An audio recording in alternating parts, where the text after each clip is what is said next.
Voyons maintenant comment encoder les factures de vente dans Odoo.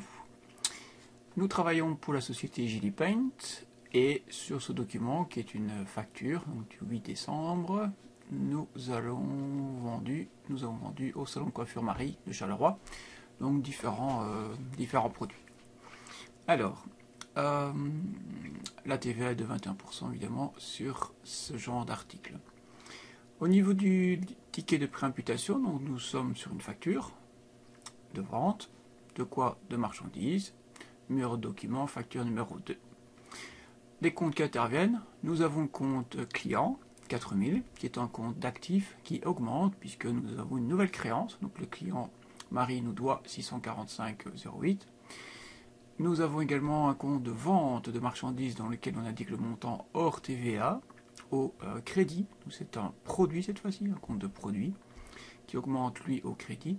Et la TVA sur vente de 111,96 à noter également au crédit puisque la TVA sur vente, nous la recevons du client mais nous devrons la rendre à l'administration de la TVA lors de la déclaration de TVA, soit à la fin du mois ou du trimestre. Voyons maintenant dans Odoo comment procéder à l'encodage. Donc, je suis dans le module comptabilité, donc ici, si vous n'y êtes pas, 9 petits carrés comptabilité. Nous allons dans la partie Customer Invoice, nouvelle facture. Alors, ici, je vais indiquer le nom du client, salon de coiffure Marie. Je vais mettre créer et modifier, ce qui me permettra de pouvoir encoder, c'est bien une société, son adresse ici, donc c'est rue de la Gare 10, Simé Charleroi. Rue de la Gare 10, Charleroi, 6000, Belgique. Voilà. Je n'ai pas son numéro de TVA ici, mais ce n'est pas grave. Et je pense que j'ai tout ici. Je pourrais, effectivement, c'est peut être intéressant d'avoir son email si on veut lui transférer la facture par email, mais ceci c'est le minimum. Donc le numéro de TVA, c'est intéressant d'avoir pour notre listing des clients assujettis. Voilà, je ne l'ai pas, mais on peut en inventer.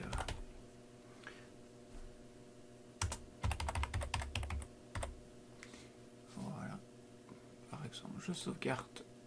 Comme ça j'en ai mis un quand même. Oui, j'ai un numéro 59, 400, il manque un 6. Voilà.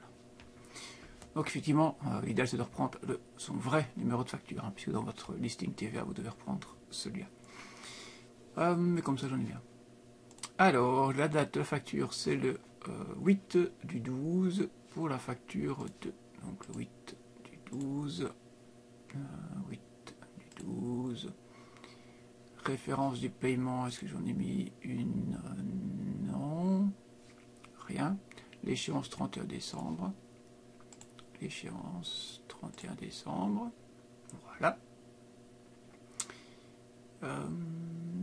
Eh bien, je pense que comme ça, c'est tout. Voilà.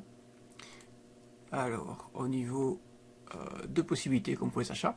Donc soit vous utilisez Odoo complètement et vous y encodez vos différents articles produits, vous gérez les stocks et alors ici donc vous allez demander à Odoo de rédiger lui-même la facture en disant qu'il y a 24 rouleaux de papier peint, 30 ainsi de suite et Odoo va vous rédiger alors une facture ici avec évidemment sa propre numérotation.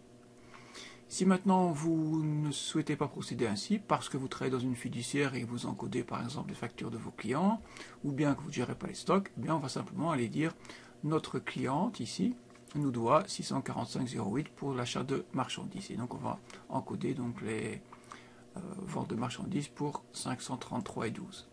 Donc je vais mettre ajouter une ligne, vente en Belgique de marchandises, directement il était repéré pour 533 et 12. Voilà. Je suis bien des 21%. C'est correct. Je peux éventuellement en mettre, si je veux, donc facture de que lui va la numéroter à sa façon en fait, ici. Voilà. Facture 2, je check dans les écritures comptables, donc j'ai bien vente de marchandises 533,12. 533,12, oui. La TVA de 111,96, oui. Je check mes cris TVA, c'est bon pour celle-ci pour ma vente. La TVA à payer, oui. Et enfin ici, les 645,08 du total. Donc ça c'est correct pour l'écriture comptable.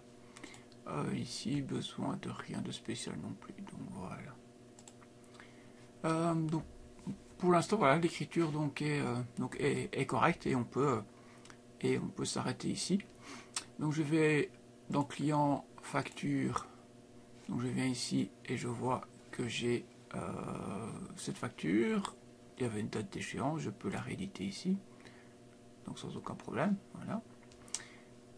Et alors au niveau analyse, dans mes livres des tiers, donc je vais avoir ici mon salon de coiffure Marie qui me doit 645 €. Et ça c'était donc les 3 factures d'achat que j'ai rédigées jusque maintenant. Voilà donc qui clôture la partie encodage donc d'une facture de vente donc dans Odoo. Voilà, on va voir maintenant évidemment dans les vidéos suivantes, ce qui concerne les paiements de ces différentes factures.